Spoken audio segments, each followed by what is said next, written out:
खबर मध्य प्रदेश के उज्जैन से है, जहां उज्जैन के नागदा में कृषि उपज मंडी में 3 करोड़ 80 लाख की लागत से बनने वाले नवीन प्रांगण का भूमि पूजन किया गया, जिसमें अतिथि के रूप में पहुंचे सांसद ने पूजा अर्चना कर भूमि पूजन किया। सांसद अनिल फिरोजिया ने मंच से कहा कि देश में डबल इंजन की सरकार है और प्रदेश के मुखिया मोहन यादव हैं, जो कि हमारे गृह जिले से आते हैं, जिन्होंने जिले में कई विकास कार्यों की सौगात जिले को दी। इससे पूर्व जब कृषि मंत्री कमल पटेल थे, जब उनसे मैंने नागदा मंडी को स्मार्ट मंडी बनाने के लिए आग्रह किया था, परंतु दुर्भाग्य की बात रही कि वे इस बार नहीं बन पाए। फिर भी मैं उप मुख्यमंत्री, जिनके पास कृषि मंत्रालय भी है, उनसे बात कर इसे स्मार्ट मंडी बनाने का आग्रह करूंगा। आने वाले कुछ समय बाद प्रदेश में रोजगार समिट होने वाला है, कई बड़े उद्योग प्रदेश में आएंगे, जिससे युवाओं को रोजगार मिलेगा। प्रधानमंत्री नरेंद्र मोदी और मुख्यमंत्री मोहन यादव का सपना है कि प्रदेश को कई ऊंची बुलंदियों पर ले जाने का वो एक दिन जरूर साकार होगा। इधर कार्यक्रम में महिला जनपद सदस्य राधा मालवीय को कार्यक्रम में नहीं बुलाने पर जनपद सदस्य राधा मालवीय ने तहसील कार्यालय पर धरना देना शुरू कर दिया। धरने का एक कर्म कई देर तक चलता रहा, जिसके बाद उज्जैन जिला कलेक्टर नीरज सिंह और नागदा एसडीएम ब्रजेश सक्सेना की समझाइश के बाद राधा मालवीय ने अपना धरना समाप्त कर अपने घर चली गई। इस गलती पर मंडी समिति द्वारा माफी भी मांगी गई। उज्जैन से मुरलीदास बैरागी की रिपोर्ट। पूजन का आयोजन हुआ सर, किस तरह का आयोजन और कितने दिनों बाद सर ये आयोजन हुआ है? देखिए, ये 3 करोड़ 80 लाख रुपए की सौगात है जो मध्य प्रदेश सरकार ने यहाँ पे मंडी के विस्तार के लिए दी गई है। इसका भूमि पूजन हुआ और लगातार जो है भूमि पूजन के कार्यक्रम, चूँकि सौगातों में सौगातें मिल रही है, पर मुझे बड़ा ताज्जुब होता है कि यहाँ पे ऐसा क्यों हम ये बहुत दिनों बाद अब आपको 600-650 करोड़ की लागत से सोलर प्लांट यहाँ पे दिया, उसका भूमि पूजन हमने नहीं कर पाया क्योंकि हमारे आचार संहिता लग गई थी, लेकिन वो काम चालू हो गया। ऐसे ही कई ऐसे कार्य हैं जिनके भूमि पूजन आचार संहिता के कारण लगने के कारण भूमि पूजन नहीं हुए, लेकिन ठीक है, जहाँ नहीं हुए उनके लोकार्पण करेंगे। ये डबल इंजन की सरकार है और ये बहुत तेज़ गति से काम कर रही है। अभी हाल ही में करीब लगभग 1000 करोड़ की लागत से 2 जो है यहाँ बड़े बड़े डैम स्वीकृत हुए हैं। बहुत जल्दी उसका भूमि पूजन होने वाला है। जावरा नागदा रेल वाली जो सड़क है उसकी DPR हो गई है, उसका भी भूमि पूजन हो ही गया है। तो बहुत जल्दी ये काम होंगे, क्योंकि बड़े काम है। तो कई बार मुख्यमंत्री जी आते हैं तो उज्जैन में उन्होंने माननीय राष्ट्रपति जी के द्वारा 6 नहीं किया। अब इसका भी DPR हो गई है, इसका DPR करने वाला है। तो हम प्रयास ये करेंगे कि नागदा में हो जाए। तो ये जो सौगातें मिल रही हैं तो ये जनता के लिए सौगातें हैं। सर, आज आपने किसानों की चिंताओं की एक बात कही है। यहाँ पर सर नील गाय से काफ़ी ज़्यादा किसान यहाँ प्रभावित है और वन्य जीव अधिनियम में 4 फरवरी को अधिनियम कुछ चेंज हुआ था, तो उसमें मध्य प्रदेश में अन्य राज्य भी उसमें शामिल है, जिसमें कि वन्य जीव अधिनियम के अंतर्गत नील गाय से जो उनसे प्रकोप से मुक्ति पाई जा सकती है। किस तरह का सर ये प्रकोप से? ये देखिए, जो है नील गाय हम सनातन धर्म को मानने वाले हैं, उसके पीछे गाय लिखा गया, उसको रोजड़ा रोज कहते हैं, घोड़ा रोज, इसको घोड़ा रोज कहते हैं। लेकिन ये समस्या देश में है और इसको लोकसभा में हमने बड़ी ताकत से उठाया, जिसके कारण संशोधन हुआ है।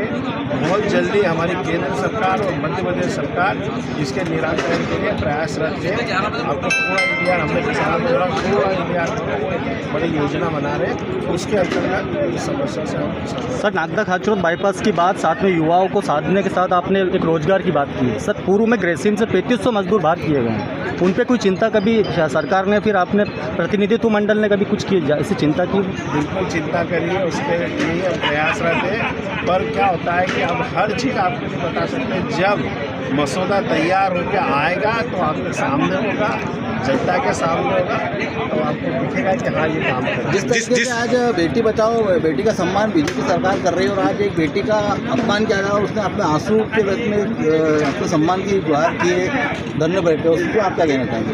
नहीं, देखो, ये भारतीय जनता पार्टी की सरकार है, बेटियों का अपमान तो संभव ही नहीं है। जो भी बेटियां हैं वो सब हमारे अपनी बेटियां हैं। किसी भी बहन बेटी का अपमान भारतीय जनता पार्टी कर ही नहीं सकती, ना करेंगे। हम तो सोच भी नहीं सकते, क्योंकि हम तो बेटियों का सम्मान के लिए जिंदा हैं। और जो रहा कि मैंने अभी विधायक जी को सुना और आप लोगों ने भी उनको देखा और सुना है, तो उन्होंने यही कहा था कि वो मेरी बेटी है, बहन है, वो जिस रूप में अपना मेरे को मानती है, मैं पिता के रूप में हूँ चाहे भाई के रूप में, वो आए बैठे बात करें, उसको हम यहाँ बुलाया, उसको सम्मान देंगे। लेकिन अब वो बेटी का क्या मांगे हैं वो मुझे नहीं मालूम, लेकिन हमारे जनप्रतिनिधि, हमारे यशस्वी विधायक ने बराबर उसको माइक पर उसका उल्लेख करा और ये भी कहा कि बेटा मेरे साथ तुम तो अपनी समस्या बताओ, मैं तुम्हारी समस्याओं को भी उसको भी निराकरण करूँगा। और मैं एक बात बता दूँ कि डॉक्टर तेज बहादुर सिंह जी वो व्यक्तित्व है, वो संपर्क कर सकती है, उसकी जो भी समस्या होगी हम उसका। जिस प्रकार से अभी सांसद जी आपने एक भाषण में एक बहुत बड़ी बात कही कि नागदा के जो बेरोजगारों को रोजगार मिलने के बाद 20 लाख लोगों को रोजगार मिलेगा, तो ये कब तक पूरे प्रदेश में 20 लाख लोगों को देने की तो और नागदा में भी, आज उज्जैन में भी जो इंडस्ट्रियाँ खुल रही हैं, चाहे वो मेडिकल डिवाइस हो या